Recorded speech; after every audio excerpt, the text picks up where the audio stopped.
안녕하세요, 새병원입니다. 오늘은 2025년 하반기 블로그의 전망은 어떻게 될 것이냐, 그리고 방향을 어떻게 잡아야 될 것이냐, 이제 막 블로그를 시작할까 말까 하시는 분들을 위한 가이드, 팁이 될 수 있을 거예요. 2025년 하반기 네이버의 방향성은 과연 어떻게 되는 것인가? 블로그는 아직까지는 당연하게도 어떤 특정 키워드 기반의 그 검색형의 그런 비중이 굉장히 크죠. 하지만 이게 조금씩 바뀌어가고 있긴 합니다. 아직 검색 비중이 큰데 조금씩 변화하고 있는 증거들이 있죠. 첫 번째 홈판, 그리고 클릭, 그리고 최근에는 피드메이커를 지속적으로 뽑고 있기도 하죠. 근데 솔직히 말씀드리면 홈판, 클립 크리에이터, 피드메이커 이 세 가지 다 이제 막 시작한 진짜 꼬꼬마 블로거가 거기에 한 자리를 꿰찰 수 있다? 이건 솔직히 좀 힘들어요. 근데 사실 그 정도는 감안해야죠. 이제 막 시작한 사람이 막 하자마자 갑자기 막 홈판에 뜨고 클립 크리에이터가 되고 막 그런다? 그거는 좀 말이 안 되죠. 최소한 어느 정도의 기간은 운영을 해야 된다.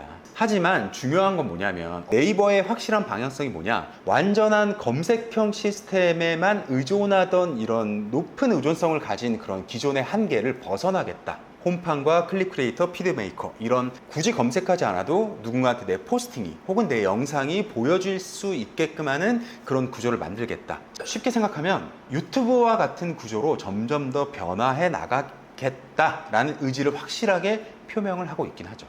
우선 얼마 전에 네이버가 공지했던 이 내용을 한번 잠깐 볼게요. 맞춤형 검색 결과란, 이제 네이버 검색에서는 로그인 상태에서 동일한 검색어를 입력하면 최근 자주 본 컨텐츠가 분석되어 먼저 표시되는 기능을 제공할 예정입니다. 자, 쉽게 설명드릴게요. 예전에는 내가 A 키워드를 검색하면 스마트 블록 혹은 블로그 탭, 인기글 이런 것들이 무조건 먼저 뜨는 구조였어요. 근데 나는 그게 떴었지만 그걸 무시하고 상단에 있는 탭을 옆으로 넘겨서 뉴스 혹은 동영상을 먼저 터치해서 내가 봤었다. 내가 그런 사람이다. 그걸 네이버에서 파악을 한다는 얘기예요. 그렇다라고 하면 그 사람한테는 앞으로 어떤 키워드를 검색을 했을 때 스마트 블록이나 블로그 인기글을 먼저 보여주는 게 아니라 동영상 섹션, 동영상 탭을 먼저 보여주겠다라는 내용입니다. 자, 그러면 기존에는 누가 뭘 검색하든지 간에 블로그 포스팅이 노출될 수 있는 그런 노출되기 좋은 구조를 네이버에서 주입형으로 그냥 제공을 했었단 말이에요. 근데 지금은 어때? 그거 안 보고 나 맨날 동영상만 먼저 터치해서 봤었어 하는 사람한테는 내 포스팅이 상위 노출이 되어 있어도 보여줄 기회가 없다는 거야. 그러면 블로그에 진입하기 별로 안 좋은 거 아니야? 근데 제가 보기엔 꼭 그런 건 아니에요. 블로그 노출의 기회가 어떤 그런 기본 디포트 값이 아니라 하나의 옵션 값이 된다는 거예요. 사용자가 어떤 취향을 가졌는지에 따라 블로그가 노출이 되거나 안 되거나 이런 분할 현상이 생긴다. 지금 한참 이슈가 되고 있는 이슈 키워드, 그리고 트렌드 키워드, 얘네들을 내가 자주 쓰는 사람이야. 그러면 더 크게 아마 영향을 받을 거예요. 트렌드 키워드를 검색하는 사람은요, 뉴스 탭을 눌러볼 확률이 굉장히 높죠. 영상 탭을 눌러볼 확률도 높습니다. 그럼 그런 사람들한테는 내가 쓴 트렌드 키워드가 1위에 노출이 되어 있어도 이 사람한테 그게 먼저 안 보여진다는 거야. 뉴스나 동영상만 보고 그냥 네이버 화면 꺼버린다는 얘기죠. 그래서 이걸 바꿔서 말하면 이렇게 해석을 할 수 있어야 됩니다. 과거처럼 검색 키워드만 잡으면 된다, 이 인식을 깨뜨려야 돼요. 검색 키워드만 잘 잡아가면 방문자 수도 높아지고 지수도 올라갈 수 있고 그러면서 수익화도 될 수 있어, 이런 공식이 있었단 말이죠. 근데 2025년 하반기, 아니 그 이후에도 앞으로 그 공식은 계속해서 깨져 나갈 겁니다. 내가 뉴스나 영상이 아니라 그래도 나는 블로그 포스팅을 먼저 많이 보는 사람이야 원래, 그렇다라고 하면 그 사람한테는 반대로 원래는 뉴스나 동영상 탭이 먼저 뜨던 키워드인데 이제는 블로그 문서가 먼저 뜨게 바뀔 거예요. 좋은 사례, 나쁜 사례만 있는 게 아니라 블로그가 먼저 뜨는 이런 좋은 사례도 분명히 있을 거라는 거죠. 그래서 반드시 나쁘게만 볼 수는 없다. 앞으로는 단순하게 몇 개의 키워드만 단편적으로 상위 노출시켜야지, 이 전략이 아니라 좀 장기적으로 봐야 돼요. 제가 아까 앞서 그 얘기했죠. 유튜브의 알고리즘을 점점 네이버가 따라간다고, 똑같다고 생각하면 됩니다. 여러분들 지금 구독하고 계시는 대형 유튜버들 한번 살펴볼게요. 물론 실력이 좋아서 대부분 이제 구독자가 많아지고 떡상을 했겠지만 그런 경우가 굉장히 많잖아요. 유튜브에서는 야, 내용이 진짜 좋아서 알고리즘에도 떴어. 근데 가만히 잘 들어봐봐. 제목을 잘 보면 제목에 블로그처럼 반드시 키워드의 어떤 그런 구조의 제목으로 되어 있던가요? 아니죠. 그 영상의 내용을 진짜 후킹할 수 있는, 뭐 나쁜 말로 하면 나쁜 건 아니고 어그로를 끌 수 있는 키워드가 없더라도 막 자극하는 그런 짤막한 어떤 문장형의 제목이 들어가 있는 경우가 굉장히 많죠. 근데 뭘 검색했는데 그 영상이 나오기도 해. 이런 구조로 계속 바뀌어갈 거란 얘기예요. 그런 관점에서 보자면 여러분들의 블로그 독자를 만들어야 돼. 장기적으로는 그렇게 해야 된다고 저는 생각을 하고 있어요. 이거는 바뀌지 않을 거예요. 검색형 시스템을 벗어나서 이게 구독형으로 자꾸 넘어가려고 하는 거란 말이에요. 아까 봤던 그 공지 내용도 그렇고 홈피드, 클립 뭐 다 마찬가지예요. 그런 구조로 자꾸 바꿔가려고 하는데 계속해서 검색형 구조만 고집을 한다?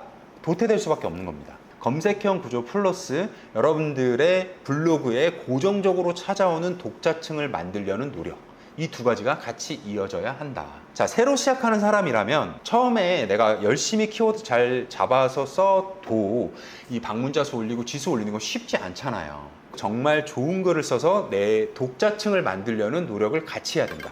근데 이게 처음 시작하시는 분들한테 제가 좋다고 말을 하는 이유가 있어요. 언젠가부터 고인물 소리를 듣고 있어요.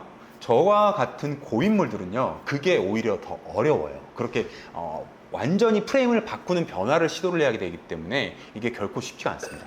근데 이제 막 시작하시는 분들은 뭐 키워드 그냥 안 넣지 뭐, 제목에 내 맘대로 그냥 진짜 유튜브를 운영한다고 생각을 하고 어그로를 끄는 제목으로 열심히 잘 써보지 뭐, 그래서 독자를 만들려는 노력을 한번 해보지 뭐, 이렇게 그냥 처음부터 프레임을 씌우고 접근을 하는 거예요.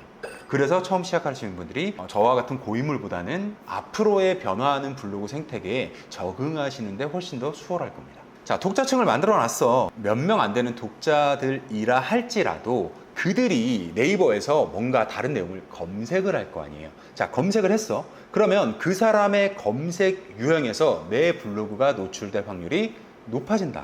아까 우리 공지 살펴봤잖아요. 그 사람의 성향에 따라서 자꾸 검색 결과를 제공을 하겠다라는 의도란 말이에요. 그래서 더더욱 내 독자를 만들어야 된다. 이제는 누가 봐도 상위 노출, 이런 전략은 서서히 저물어 갈 거고요. 나의 글을 반복적으로 보는 그런 고정 독자층을 확보하는 전략으로 갈 것이다. 블로그에 자꾸 재방문할 수 있는 유도 장치들을 만들어 보세요. 멘트를 써도 좋고요. 유튜브에서 그렇게 얘기하잖아요. 좋아요, 그 조댓구알. 물론 그건 유행이 좀 지났지만 이런 멘트들을 치잖아요. 그런 것들을 블로그에서도 시도를 해보란 얘기예요. 그리고 또 하나 중요한 거, A 키워드 상위 노출한 거를 떨어지면 A를 또 써. 자, 이것도 아니고요. A 키워드 상위 노출했어. 그러면 A-1번에 대한 내용으로 이어가라. 즉 시리즈를 발행을 해라. 이 얘기는 제가 강조를 한 지 10년이 됐는데 앞으로 더 중요해질 거예요. 여기서 말하는 시리즈는 내가 다룬 A에 대한 내용을 시간이 지났을 때 A에 대한 내용을 똑같이 복붙하는 수준으로 같은 내용을 또 쓰라가 아니에요. 과거에 내가 이러이러한 내용을 썼었는데 거기에 관련 질문들이 굉장히 많아서 그 질문만 따로 모아서 두 번째 편을 구성을 해본다 라고 해서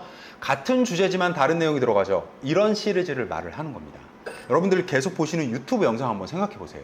어떤 특정 주제에 대해서 여러 편으로 나눠서 시리즈를 구성해서 영상을 딱 올려놨어. 그럼 어때? 내가 그거에 대해서 알고 싶으면 그 영상 뭐 4-5개든 10개든 그거 다 정주행하잖아요. 블로그 포스팅도 똑같은 개념으로 접근을 하시면 좋다. 요거를 짧게 정리를 해보면 예전 전략은 키워드 상위만 잡자. 자, 앞으로는 내 타겟 독자에게 반복적으로 노출되는 구조를 만들자. 과거에는 무조건 조회수였다면 앞으로는 각 포스팅 하나하나의 체류 시간, 그리고 여러 시리즈를 같이 볼 수 있게 하는 정주행을 유도를 해라. 과거에는 검색 중심이었어요. 이제 앞으로는 피드, 클립, 그리고 내 블로그를 구독하는 사람들 기반의 그런 유입을 다각화시키려는 노력이 필요합니다.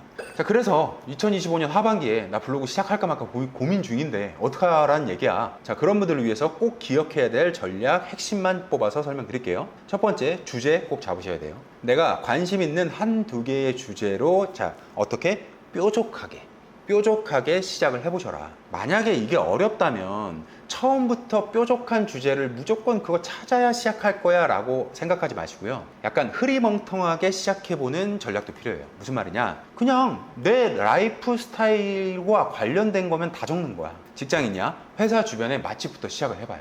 동시에 직장 생활에 관련된 어떤 소통의 노하우랄지, 아니면 직장 상사를 까는 내용을 쓴다든지, 맛집 썼다가 직장 내용 썼다가 너무 중구난방 아니에요? 계속 그러라는 게 아니라 일단 시작할 때는 그렇게 약간 애매모호하게 시작하는 것도 아주 좋은 방법이 될 수 있다라고 말씀을 드리는 거예요. 그리고 동시에 내가 직장인이니까 뭐 소소하게나마 재테크를 하는 내용을 써도 좋겠죠.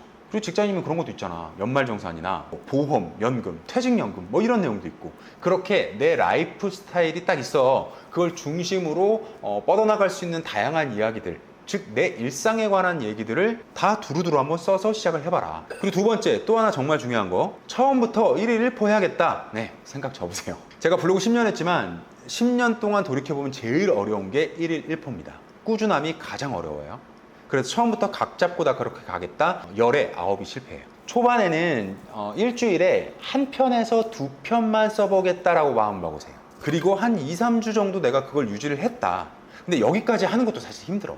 주에 한두 편 써보라고 했는데도 못하는 사람이 절반 이상이 떨어져 나가요. 그래서 2, 3주 정도 지나면 그때쯤 돼서 주에 한 3회 정도로 늘려보고, 그렇게 점진적으로 늘려가야 됩니다. 그러면서 한 달, 두 달이 지났어. 그러면 그때는 제가 굳이 와서 새병원 채널을 찾아보라고 하지 않아도 제 채널에 들어오셔서 초보가 볼만한 내용이 뭐가 있지 하고 직접 찾아보는 본인을 발견을 하게 될 거예요.